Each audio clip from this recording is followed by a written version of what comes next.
Finalmente chegou aquele momento para a gente conversar sobre Klabin. Sim, hoje falaremos não somente do quarto trimestre de 2022, mas também um geralzão comparando com o ano de 2021.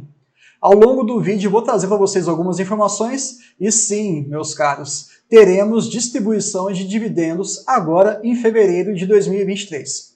Me acompanhe até o final, que algumas análises bem pontuais, eu acredito que isso vai te dar um outro olhar sobre a empresa. E sim, você pode, querendo ou não, se destacar na tomada de decisão dos seus investimentos. Vamos começar então?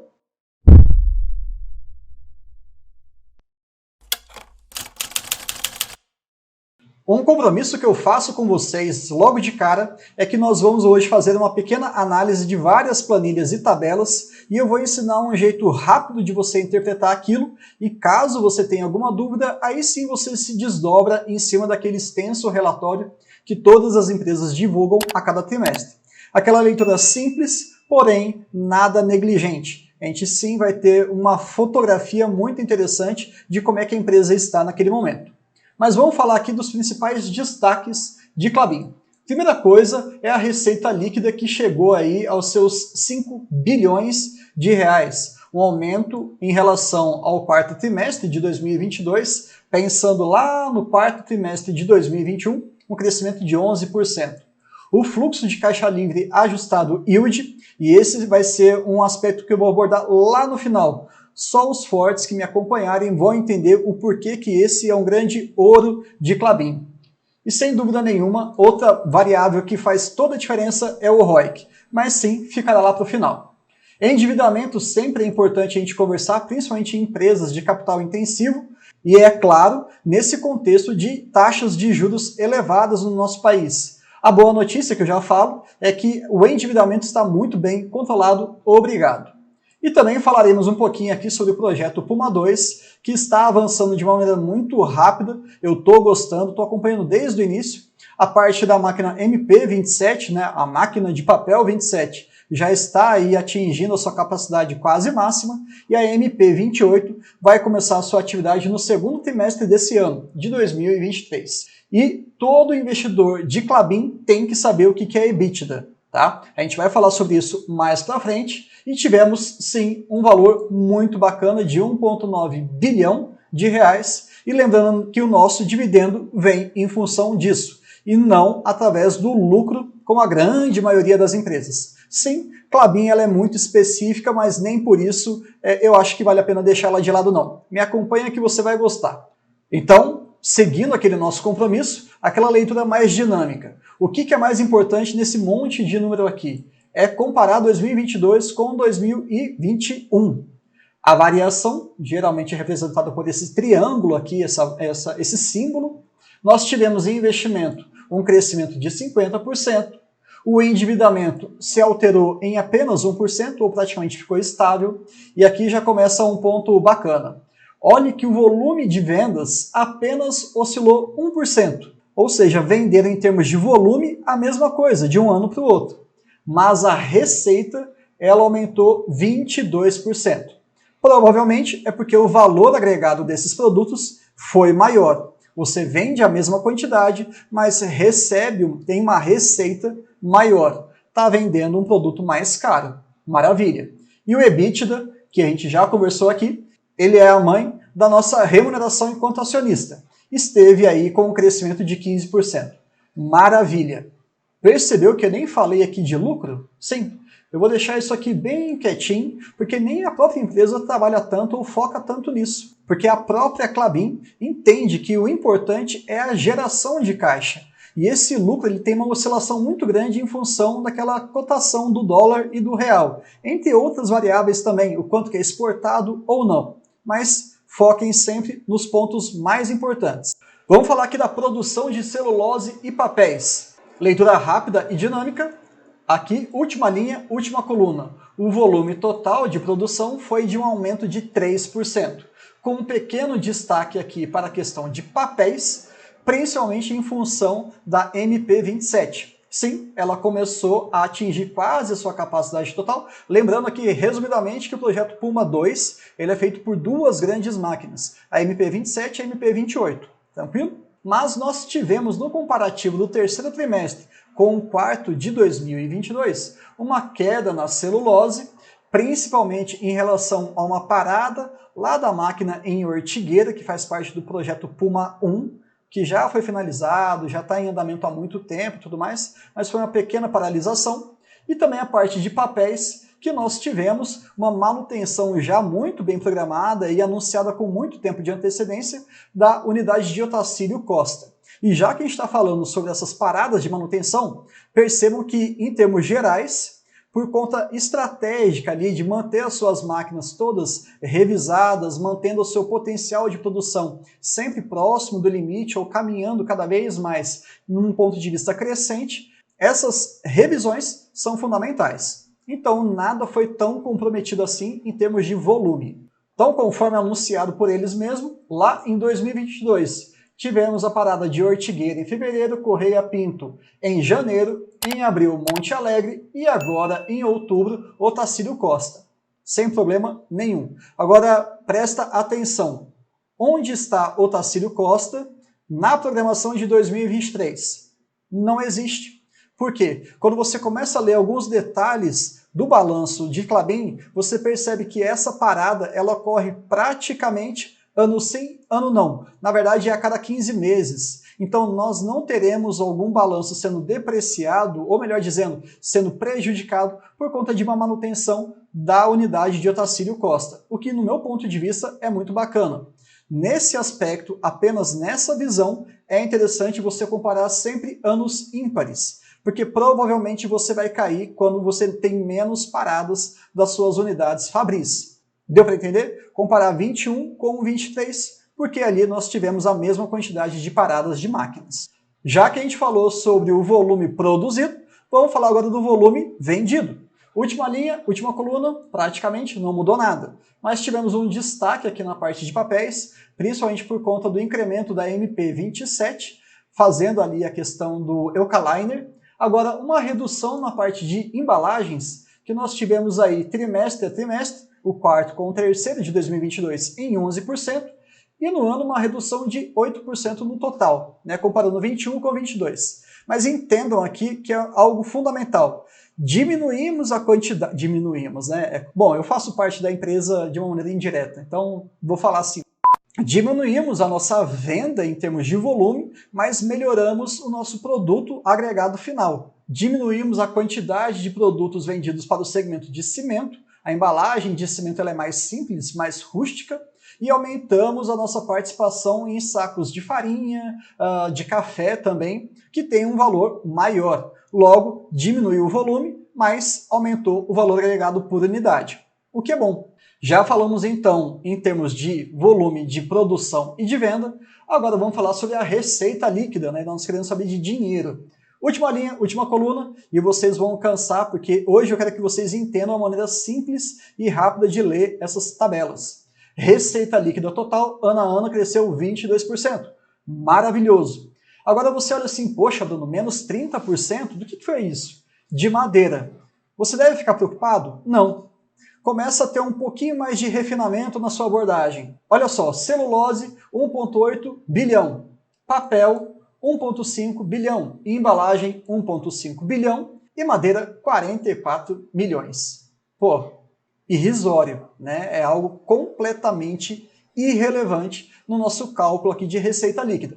Vamos olhar o que é mais importante. Celulose cresceu 21%, papéis 36% e embalagens 9%. Por isso que o resultado foi bem robusto, na casa dos seus 22%. Maravilha! E esse daqui é um dos pontos altos do vídeo. Faremos duas comparações com informações que eles colocam no seu relatório, distantes um dos outros. Mas eu acho que é importante que você, enquanto acionista, entenda isso. Faça aquela tradução.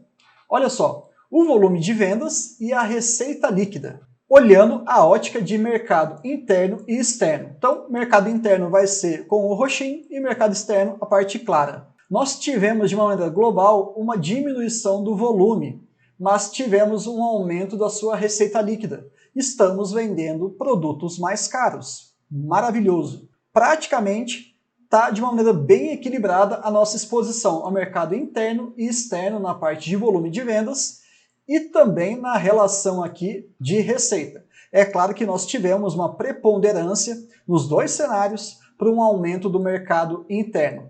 E essa é outra vantagem maravilhosa de Klabin. Se o mercado interno estiver bem interessante, venderemos para cá.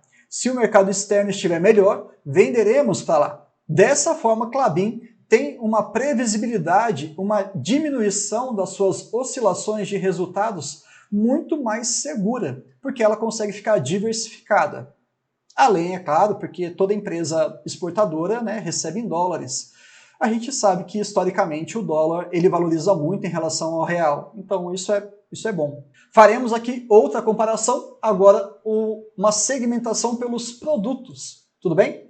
Receitas e volumes. De uma maneira bem geral, a gente pode separar em celulose, embalagens, cartões e container board. Ok.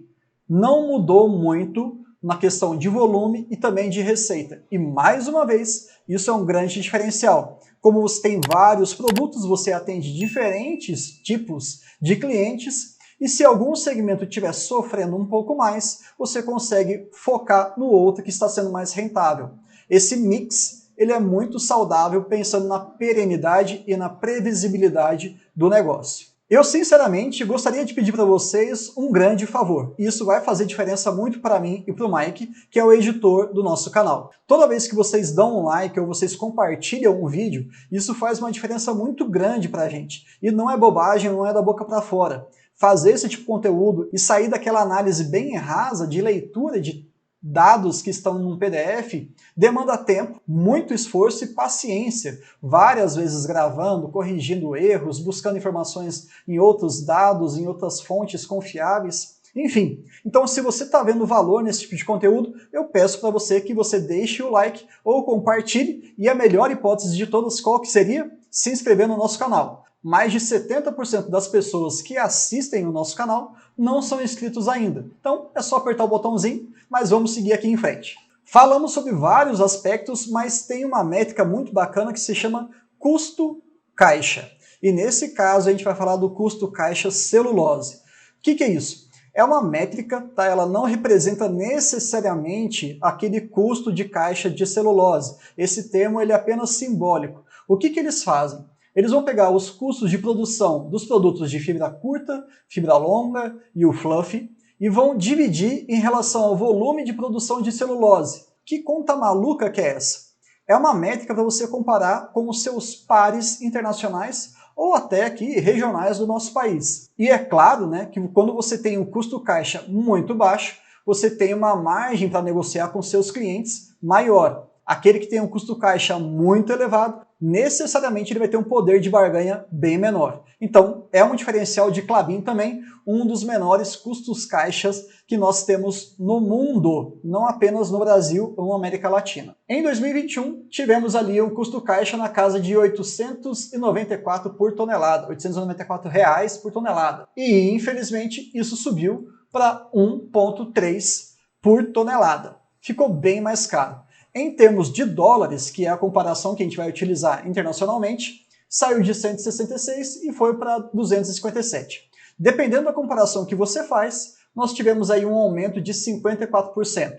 Não vamos entrar em detalhes aqui, mas o custo com as fibras é muito explicado, faz parte do planejamento, relacionado também ao projeto Puma II, químicos, pessoal e combustível. Combustível não preciso nem falar, né? Tivemos aquele conflito que infelizmente ainda está acontecendo agora em 2023, possivelmente vai chegar aí quase a um ano, né, de conflito, infelizmente.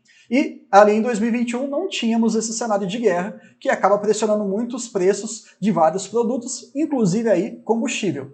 Na parte de químicos e de pessoal, a gente pode falar sobre o aumento desses custos, inflação e por aí vai. O contexto está ficando muito ruim para esse ano, finalzinho de 22 e início de 23. Então, está justificado mais ou menos esse aumento. Não gostamos, mas lidamos com o que nós temos. Agora, quando a gente olha o custo caixa total, nós vamos olhar ali um pouquinho com mais particularidade da empresa, né?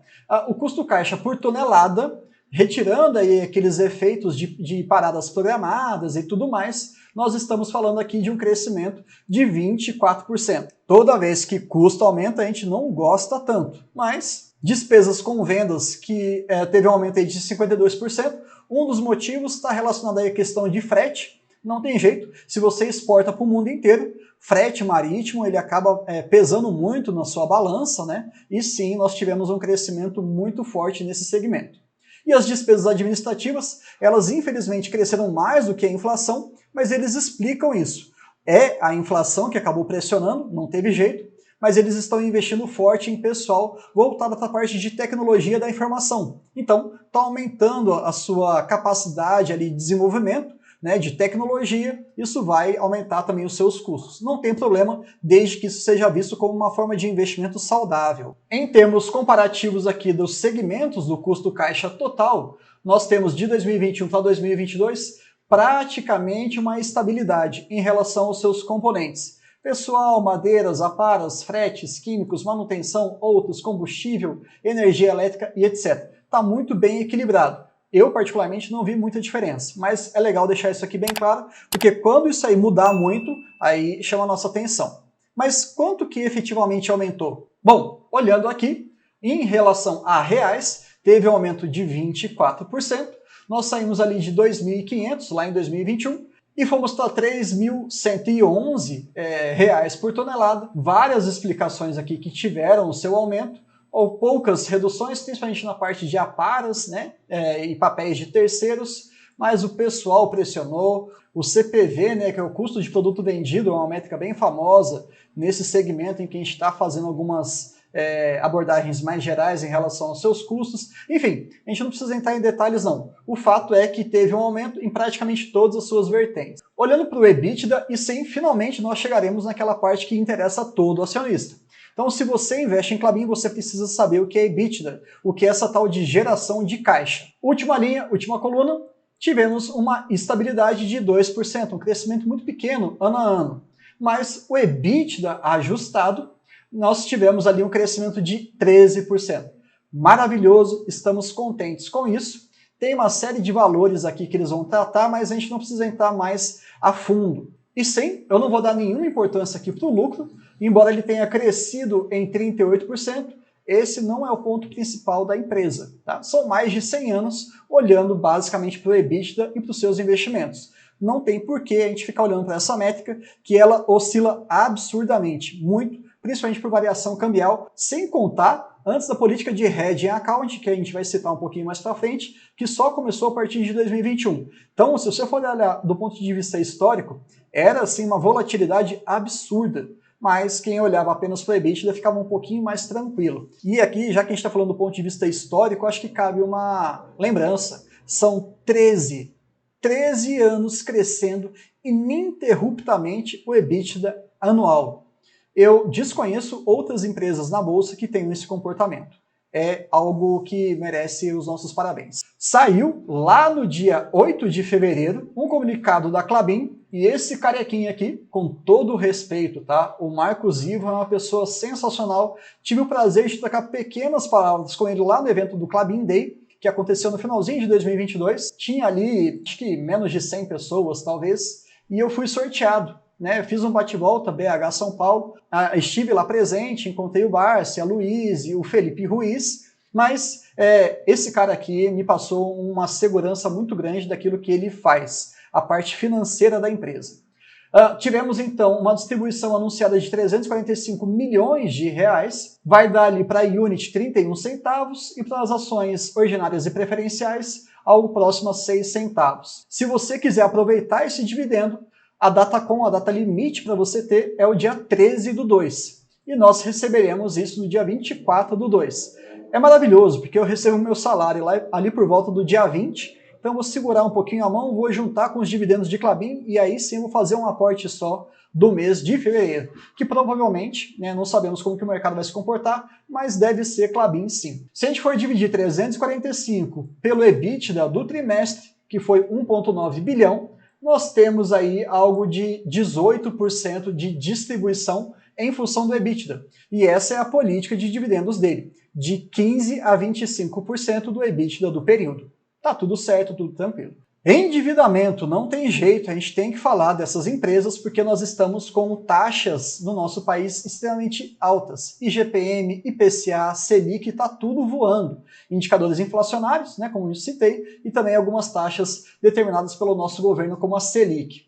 Mas o nosso endividamento continua muito saudável, 2,6 vezes. Lembrando que lá em dezembro de 21 era de 2 vezes, 0,9, então estava mais alto. Nós estávamos saindo daquela fase de investimento mais intenso e agora está num nível muito mais controlado. Temos dívidas em dólar e real, cada um com o seu custo, e atualmente nós tivemos uma leve redução, tanto pelo quarto TRI de 21 quanto pelo terceiro TRI de 22, comparativamente falando, vocês podem observar pelos valores. E o prazo médio está ali em torno de 109 meses. Vamos falar do resultado financeiro bem rapidamente, mas se você quiser um vídeo técnico falando sobre Hedging Account, pegando o exemplo de Klabin, explicando isso com mais calma, até para a gente falar sobre outros aspectos de contabilidade, como aquela questão do IFRS, o que é isso? O que é uma contabilidade regulatória, gerencial, que a gente usa muito em bancos, enfim, essa sopa de letrinhas mais densas eu vou deixar para um outro vídeo, se vocês quiserem, deixem aqui nos comentários. O resultado financeiro, ele teve aqui um valor, né, uma variação, lembrando que a gente está comparando 21 com 22, de menos 92%. Mas vamos entender com calma? Em 2021, o resultado financeiro tinha sido negativo em 1 bilhão de reais. Tava uma tragédia, estava bem ruim mesmo. Tudo com explicação, pelo contexto e tudo mais. E no finalzinho de 22, nós terminamos com um resultado financeiro negativo em 90 milhões. Poxa, reduzimos demais o nosso resultado financeiro. Antes era muito absurdamente ruim e agora está pouco ruim, né? Tá começando a ficar bonitinho. Na hora que ficar positivo, a gente fica feliz novamente. Então entendam também que isso aqui faz parte da sua contabilidade específica, dessa ferramenta específica, melhor dizendo, que é o Hedging Account. Não preocupa a gente, tá? Esse resultado financeiro não preocupa a primeiro momento. Olhando aqui em investimentos, e calma, daqui a pouco a gente vai fazer uma pausa, nós temos aqui um investimento muito grande, principalmente em relação ao Puma 2, e esse gráfico eu acho que é o mais importante que vocês prestem atenção. Eu vou até apagar isso aqui e fazer assim para não sujar a imagem. Nós estamos esperando aí quase 13 bilhões. Que empresa que você conhece que investe 13 bilhões em um único projeto? Ela tem que ser muito parruda, né? Tem que ser muito grande. Ninguém coloca 13 bilhões num contexto que a gente está vivendo como hoje, sem saber o que está fazendo. Né? Acho que é um desdobramento, uma interpretação fácil que a gente pode ter em relação à Klabin. Mas vamos lá. Ela praticamente já completou mais de 80% de todo esse investimento, 11,1%. Então falta pouquinho para que ela desembolse em relação ao projeto Puma 2. E isso é muito bom, porque agora a gente vai começar a colher os frutos. E como eu já falei para vocês, a MP28, a segunda parte desse projeto, já vai começar a entrar em funcionamento no segundo trimestre de 2023. A MP27 já está em quase pleno funcionamento. Eu sei que esse vídeo ficou um pouquinho mais longo do que a gente gostaria, mas não tem jeito, é uma empresa que merece atenção. Ela é uma empresa bem interessante para quem gosta de dividendos, é saudável, você aprende 1000 informações com ela e eu gosto de aproveitar essa oportunidade para trazer esse melhor conteúdo para vocês. Então, se você quiser participar de uma maneira mais ativa com a nossa comunidade, nós temos um grupo no WhatsApp. Eu vou deixar o link aqui na descrição, ou até dependendo se o Mike conseguir colocar aqui um QR Code, vai saber o que ele vai conseguir fazer, mas a gente vai deixar uma forma para você conseguir fazer parte. Vira e mexe, a gente discute sobre alguns assuntos, algumas pequenas oscilações de mercado, alguns anúncios que acabam saindo.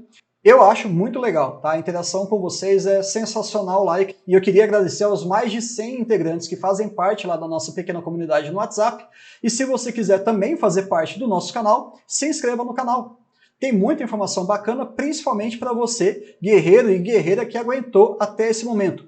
Vamos falar de grandes diferenciais da Klabin, que envolvem o fluxo de caixa livre e a questão do ROIC, métricas muito fundamentais para que você entenda se aquela empresa ela está saudável ou não. Quando a gente olha essas métricas, a chance de você cair numa fraude, ela tende a ser menor. Não tem jeito, se as pessoas quiserem nos enganar, elas acabam enganando. O que a gente quer é que isso não aconteça, ou se for acontecer, aconteça de maneira muito pequena. Então vamos lá. O fluxo de caixa livre acaba sendo uma métrica muito bacana quando você quer entender se aquela empresa está conseguindo efetivamente respirar. E por que eu estou falando dessa maneira? Imagina que você começa a fazer uma atividade física muito intensa, absurdamente extenuante e que te até traz ali um crescimento, um aumento da força, da sua massa muscular e etc. Mas se você não fizer isso com uma dosagem interessante, com um intervalo saudável de uma maneira planejada, provavelmente você vai acabar se lesionando. Você começa a apresentar um crescimento, mas ele não é sustentável, e esse é o grande ponto. O fluxo de caixa livre traz de uma maneira bem simplificada, ela é muito mais densa do que isso, um crescimento saudável, mostrando que a empresa não está queimando caixa. Ela está buscando cada vez mais gerar valor para o seu acionista, trazendo mais e mais fluxo de dinheiro para que você consiga enxergar que aquele negócio está crescendo de uma maneira estruturada, sem que acabe ali comprometendo o seu futuro. E por que isso? Em alguns momentos você pode ver algumas empresas com fluxo de caixa livre negativo.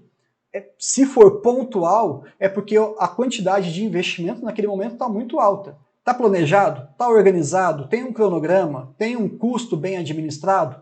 Vai sufocar? Vai criar algum gargalo lá no futuro? Não. É algo bacana? Então, ótimo. Então, o fluxo de caixa livre ele tende a ter, na média, um valor positivo. E nesse caso aqui, nós fechamos 2022 com 17%. Eu sei que essa métrica nesse momento fica muito esotérica, mas compare com 2021, que não estava ruim, tá? Não estava ruim. É claro que podia melhorar e acabou melhorando para 2022, chegou a 17%. Se o mundo efetivamente não entrar numa recessão muito complicada, se a gente conseguir ter um crescimento sustentável, mas na questão de mercado, não apenas da Klabin, né? Que eu acho que isso vai acontecer, mas se o mercado conseguir responder bem, nós esperamos uma manutenção desse fluxo de caixa ou até uma elevação. Se você for entrar na plataforma da AGF, e inclusive eu vou deixar o link para vocês aqui na descrição, 30 dias de graça. Se você não gostar, não tem problema, você conheceu a ferramenta, não paga nada e vida que segue. Eles têm ali o perfil empresas em que eles mostram o fluxo de caixa livre yield, que é o que está sendo mostrado aqui, em todas as empresas previdenciárias. Então você consegue ter ali uma segurança maior em relação àquilo que você está investindo. Acho que vale a pena você dar uma olhada. E agora falar do ROIC, que de maneira bem simplificada é o retorno sobre capital investido. Então quanto que eles conseguem gerar a partir daquele dinheiro que eles estão investindo? Seja o próprio dinheiro deles ou também aquele dinheiro que eles pegam de terceiros, né, os empréstimos, os financiamentos da vida. Então, quando você tem um ROIC elevado, e nesse caso nós estamos falando ali de 19,2%, lembrando que em 2021 estava 19,6%, o terceiro TRI estava 19,3%, está percebendo uma certa estabilidade? Isso também é muito bom. A empresa ela é rentável. Você quer investir numa empresa que ela é rentável. E isso é fruto, essa estabilidade, principalmente porque ela sabe manejar bem o dinheiro. Então ela está conseguindo manter esse ROIC num patamar bacana, estável, saudável e provavelmente muito perene. É isso que nós queremos enquanto acionistas de Klabin. Vamos para a parte final, que muita gente me pede, né? Eu, particularmente, acho que é fundamental fazer essa análise para depois ir para o preço. Eu não sei porque muita gente inverte, né? Só olha o preço e depois quer entender alguma coisa quando já investiu. Não, vamos fazer o dever de casa corretamente. Agora sim que a gente vai falar sobre algumas métricas. E para isso eu vou usar a plataforma do AGF. Eu acabei mudando esse slide aqui que eu vou apresentar para vocês, porque eu acho que é legal resumir boa parte das informações que a gente consegue no AGF. Então, perfil empresas, eu estou falando da KLBN 11, vocês sabem que eu só invisto agora em Units, e eu vou deixar um vídeo aqui para vocês, caso vocês tenham interesse, para entender o porquê que eu estava saindo das ordinárias e preferenciais e apenas comprando agora as Units. Pensando no preço do teto médio, que é aquela retrospectiva, tá caro, Klabin. Hoje ela fechou em 19,23 e eu estou falando no dia 8 de fevereiro. E pensando no projetivo, está barato, né, que eles colocam ali em 22,66. É uma empresa previdenciária, tem uma participação em celulose, madeira e papel e embalagens, né? Acho que é legal colocar isso aqui também. Está no segmento nível 2 da Bolsa de Valores. Temos as outras classes 3 e 4. O yield dos últimos 12 meses, 7%. De todas as empresas do AGF, é a 33ª mais investida. Então muita gente gosta, toda a comunidade que busca dividendos gosta sim, mas não é a mais queridinha.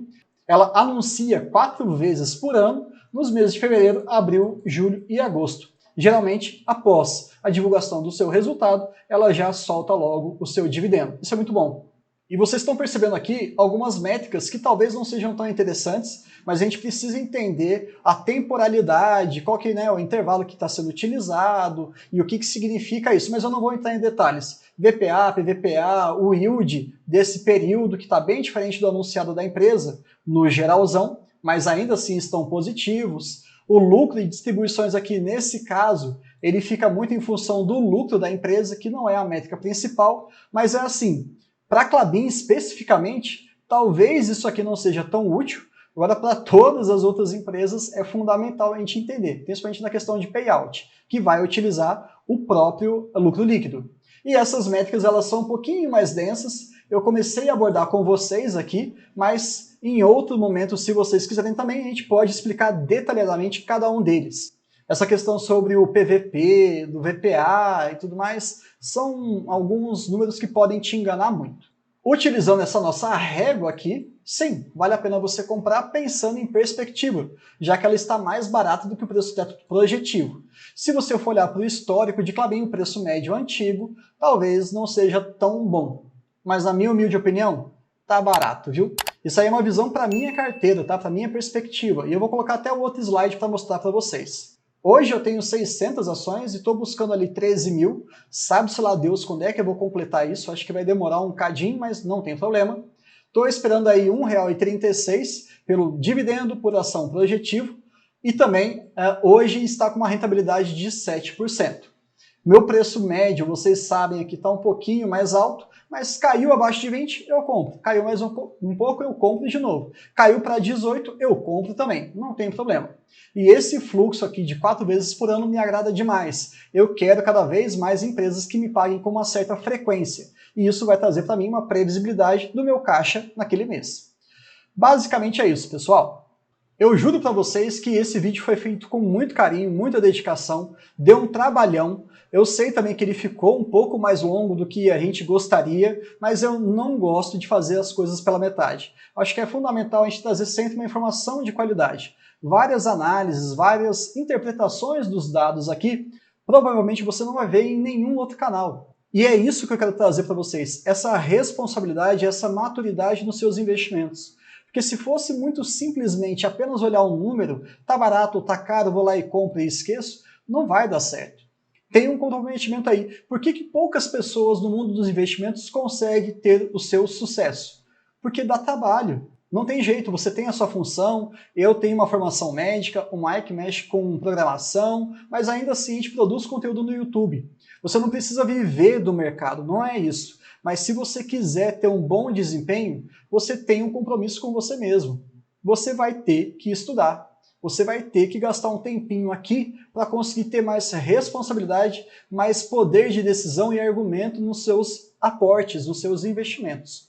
E é isso que eu quero que vocês façam. Porque se você ficar muito naquele papo de seguir dica, de olhar para algum youtuber que talvez só esteja colocando algum preço ali meio esotérico, se der certo, o mérito é dele. Se der errado, a culpa é sua, porque o dinheiro é seu. E outra, eu estou tentando ensinar aqui um conteúdo que você consegue andar pelas próprias pernas. Tem pessoas que ficam só vendendo o peixe e aí no final das contas você fica dependendo do cara. Não, eu quero que vocês cada vez mais tenham um senso crítico mais apurado. E isso vai fazer toda a diferença. Pode acreditar não somente em investimento, mas na vida toda. Se você quiser aprender algum assunto, saiba que você precisa se dedicar para que aquilo dê certo. Tá bom? Acho que era isso. Espero que vocês gostem realmente de todo o conteúdo e até o próximo vídeo.